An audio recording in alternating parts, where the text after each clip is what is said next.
Ahoy there, fellow travelers. Welcome to E-Travels with E-Trules, a personal and literary podcast of travel adventures and misadventures from around the world. This is Eric Trules, and thanks for listening.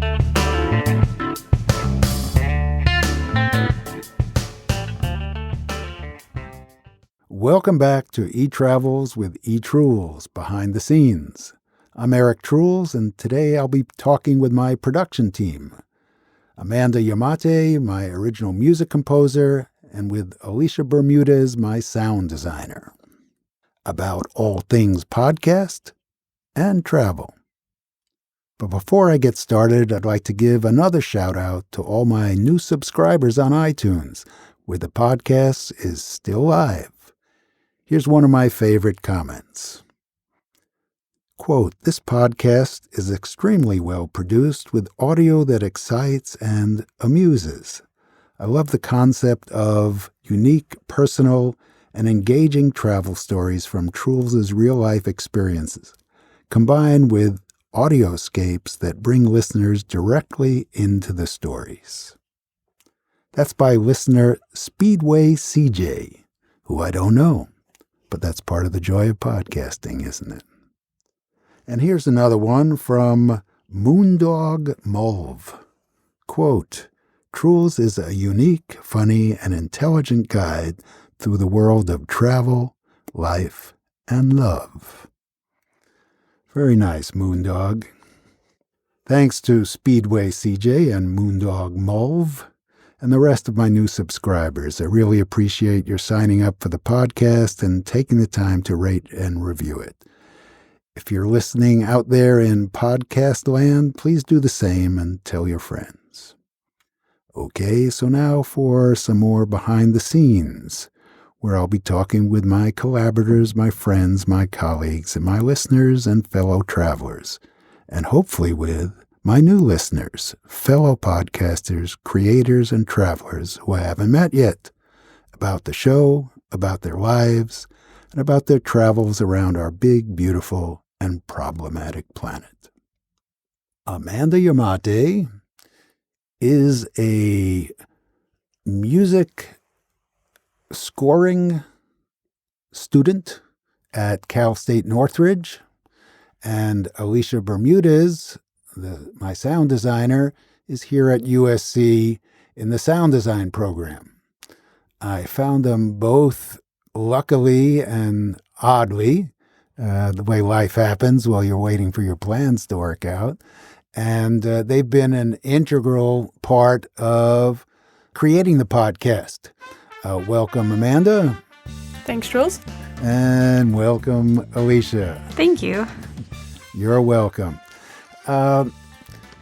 Let's talk about the process of creating these travel stories, which for me is both interesting and transformative, because I've done these stories and I know a lot of these stories for a really long time. I've been blogging about them on a WordPress blog, and I've been performing them out loud in front of audiences. And sometimes I'm just really tired of my own voice, and they seem so small and just about me and my stuff. But suddenly, with sound design and original music, wow, they really become transformative. As I said, they transport you to the place of the stories, and it's like a trip. And it's a vicarious travel opportunity for the listeners out in podcast land. And it's also a way to reflect and resonate with your own travels if you've been an experienced traveler. So that's a little long-winded, but what's it been like to hear the stories, and then what's the job like? How did it evolve? Amanda, I'll start with you from the music composing side. Yeah. This job has required a lot of learning, but it's been really fun to learn about all these cultures' music. And I just feel like much more of a versatile composer after doing all these episodes with you. And my goal while making the music is to accurately depict the country that you're in and really nail the culture's music. So if someone from that culture heard the music that I'm making, they would think that someone from that country wrote it.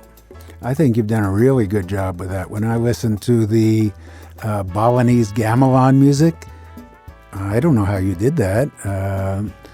It sounds like Balinese Gamelon music. And Good. and the Latino music from Echo Park, and the South American music from Ecuador. You've done a really good job, and so it's been thrilling and exciting for me to discover the music. And the biggest surprise and delight for me has been just a couple of weeks ago, where you told me, I know what kind of music you like. So she's very confident. You're very confident in bringing in stuff that you think will work in the podcast because you think you know my taste.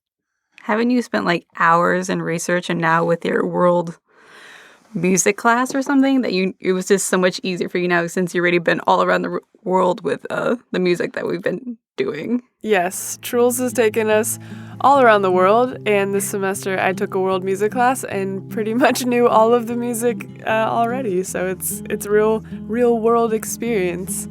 But the Balinese Gamelon music was probably the hardest thing to recreate. That was so difficult. But I'm glad you like it. It sounds just like the real thing. Every time the story arrives, either about my Indonesian wife or my Indonesian son, and the mallets come on those wooden, however you created it, it sounds like the real thing. So I think you've done a really good job, and maybe you'll be teaching the world music class in a few years. That would be awesome. What does sound design mean on a podcast like this, Alysha? Basically to just emphasize your words and Amanda's composition, because she's already placing you in that city or country. So I'm just doing like what you would be hearing in an instance, like if you're on a track, so you'll be hearing trains and all these birds, and she'll be there helping with the journey, with the music composition. It's really fun to hear the taxi honks and the forest sounds and the Chinese atmosphere wherever we go.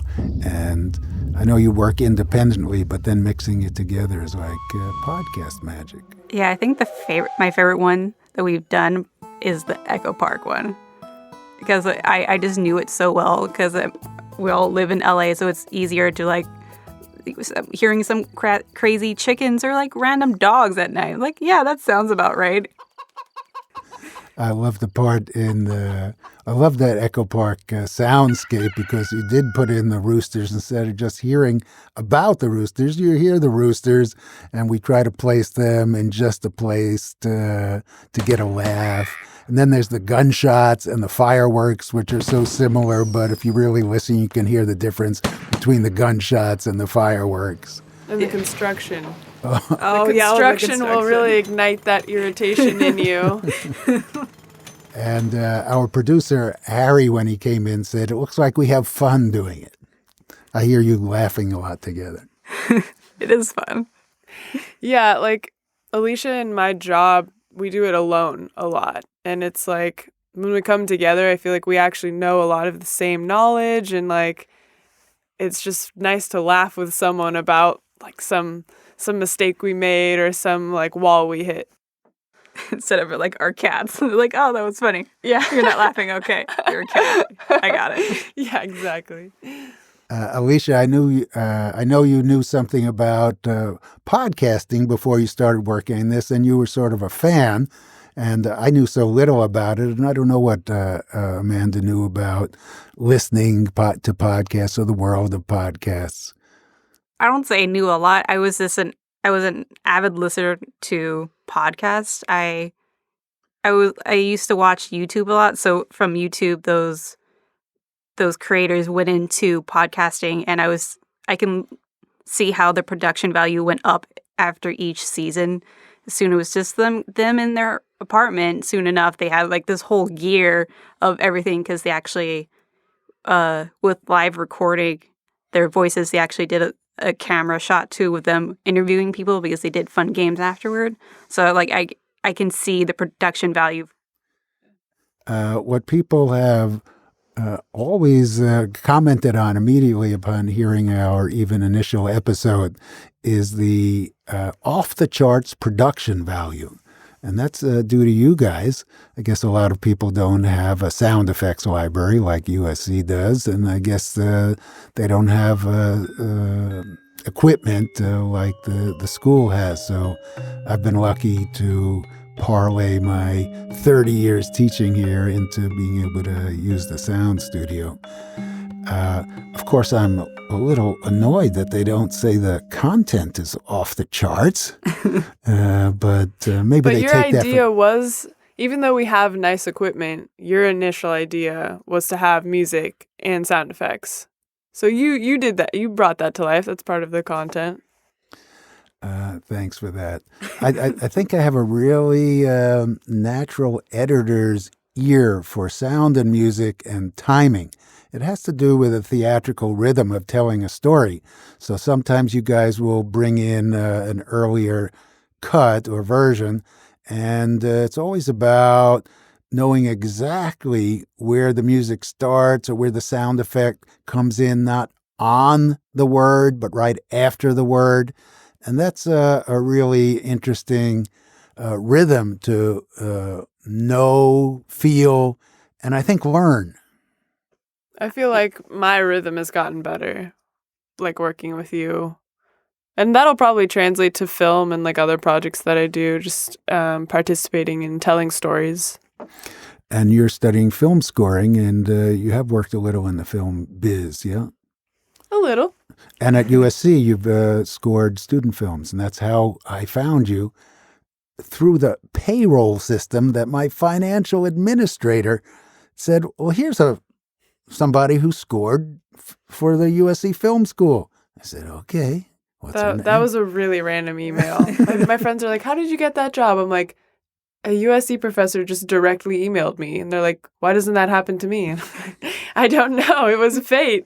And that was Crystal Balthrop in the financial office who found your name and just forwarded it to me. It was just synchronicity. Good luck, like meeting Harry Duran at the LA Podcast Festival.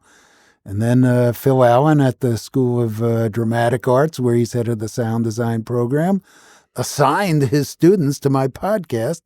And Alysha Bermudez was the survivor of those assignees. Of the three. Yeah, and here we all are. What inspires you each as a sound designer and as a music composer? For this specific project, really the places that you're in inspire me. Like, say you're in China. I go and first I research traditional Chinese music, modern Chinese music, and like try to absorb those sounds and use those sounds to tell your story. Yeah, really similar to Amanda. So I usually watch like a film so I can gather like the experience, since I can't just travel there real quick, so I can like see what it sounds like. I do that, and it really inspires me to what I want to put and ideas I want to put into the story. You know, for a solo performer, me, what I've done most of my life, it's really a gift at this point in my life to be able to learn how to collaborate better than I've ever done before, and to be surprised by what you're bringing in, and usually delighted. I guess Amanda's right that she knows what I like. I don't know how one does that. Not that I am not obvious in most of my likes and ideas. I probably am. But it's cool to have a collaborator who you can work with. And like Scorsese has worked with the same editor for his whole film career. And you create a family in a film or creative job, and that's what we are right now, a little family of podcasters. Who inspires you in your work, each of you? For this project or just in general? I guess in film composing, film scoring, or music making, or rap music. Do you want to go first? I guess it's kind of two parts. When I was a child, I was in love with Star Wars. So, like, all the sound effects went into it was beyond crazy. And just how they made a lightsaber sound, that was pretty cool. So he basically waved it over some TV noise, and he captured that, then waved it. He interfered with another microphone to make that weird whooshing sound. I'm like, that is so cool. I would like to do that. So I got really into that. Then also just the culture around me, this listening. If you just sit down and listen to what's happening, there's so much depth of what the city is about too. It's really a lovely, terrific, and beautiful quality you have that you like to listen. I know that you resisted doing this interview because you don't like to talk too much about yourself. But I hope the audience is interested in the making of process and behind the scenes, and speaking to someone who hears sounds everywhere and someone who makes music right out of thin air from other cultures. Who inspires you, Amanda? In film composing, I really love Michael Giacchino. I love John Williams, of course. Yeah. He's the dude. But like outside of that, jazz has really like set a foundation for me to understand music. Just understanding jazz theory and playing jazz piano, learning from the greats like Duke Ellington and like Miles Davis. It really set a foundation for me to write harmony. I don't know if I'm getting too technical, but yeah. And then like in songwriting, even just like Stevie Wonder and his harmony really inspires me. So, and also there's like a scene in LA of like jazz musicians that are really amazing that I've connected with, that are older than me and are really generous with their knowledge of music, and they're openly like passing that down. So I don't know, I draw inspiration from so many places musically that it's like hard to say where exactly I do, but all of that, my whole lifetime of musical experience I draw from. I bet you didn't know this about me because I haven't shared it, but I'm a considerable jazz buff. I've heard all the greats. One of my favorite stories and memories is that I was at a place in the Lower East Side of Manhattan. It was called Alphabet City back then, Avenue A, B, C, and D. It was really sketchy, a lot of heroin users. It was dangerous even to go to this jazz club. It was called Slugs in the Far East. That was the name of it. It had sawdust on the floor, but they had the best jazz players. And one night I went to see Charles Mingus, the great bass player, and I was sitting at the bar, and up on the bar stool next to me slides Miles Davis. And within about 20 seconds, I'm surrounded by every person in the club. And I can't get away because I'm sort of locked in this circle. And there's me and Miles sitting next to each other. I'm nobody, and he's Miles Davis. And he talks like this. And he's doing this and doing that. It's rasping away, and I'm sitting there next to Miles Davis, and Charlie Mingus comes up, and all the dudes. And I'll never forget it because that was Miles Davis. And so when is that episode coming out? Because I would like to score that.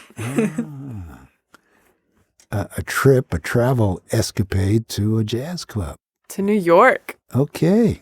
Let's plan that, huh? Harry Duran's shaking his head. He's from New York. Okay, it's time for the Trules Travel Quiz. Now we have a double answer for these questions. And I hope the listening audience out there will recognize the difference in your voices, so I don't have to keep saying Amanda, Alysha. Okay, where were you born? I was born in Torrance, California. Los Angeles, California. Where are you from? I'm from Torrance, which is in Los Angeles.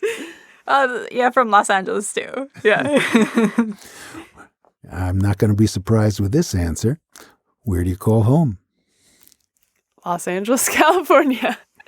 My mother's house. Where's that? Glendale. Okay. Yeah. What's your favorite place in the world?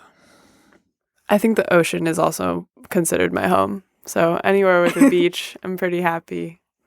I would say New Orleans, but not the place where all the tourists go. This is like in the bywater where it's really nice and mellow. Are you a traveler? Yes. Of course. What's one place that you've always wanted to go where you've never been? I really want to go to Japan, and I plan to go when I graduate after May. I really want to go to South Korea. Why South Korea? At my last college, I took a class about civilization in Korea, so it dealt with North and South. I just think their history, everything about them seems really cool. Even the North side, even though it's really bad, it seems very interesting because people still live there. But I've heard a lot of good stories of visitors coming over there, but the people themselves are just so nice. So it's an interesting culture from South and North. It's just all of that side over there seems really interesting. Okay.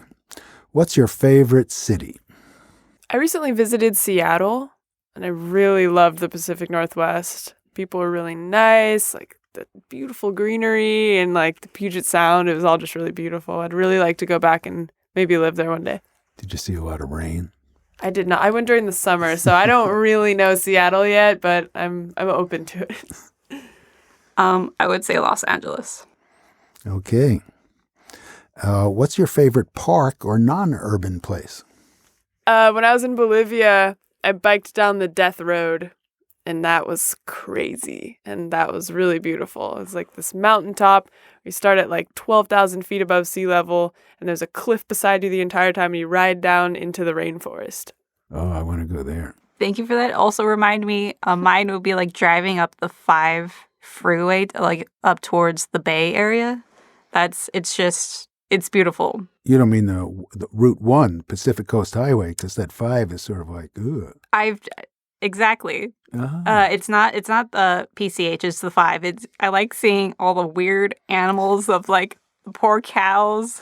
And the smell of of the cows in Coachella. Like you have to know when you're Coalinga. Yeah, you have to prep before you get near the cows so you can turn off the AC circulation.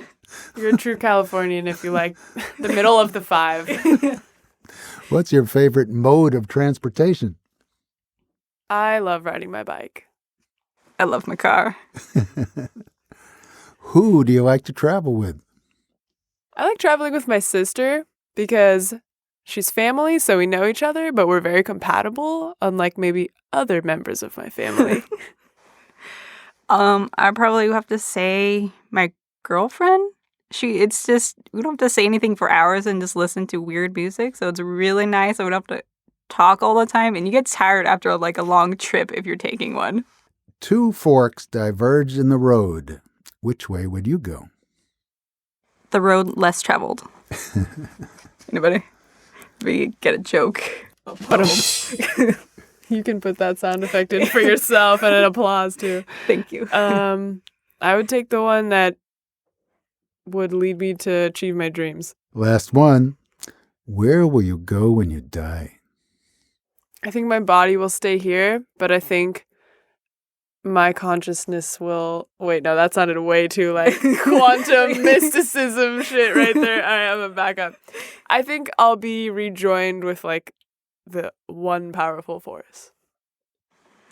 I'm still trying to figure that one out. Okay. Thanks for being on the show. Thanks for doing the sound design and the music composition. I'm grateful and awestruck with your work. And thanks out there for listening to the show. Sign up and subscribe on iTunes. Happy trails and bon voyage.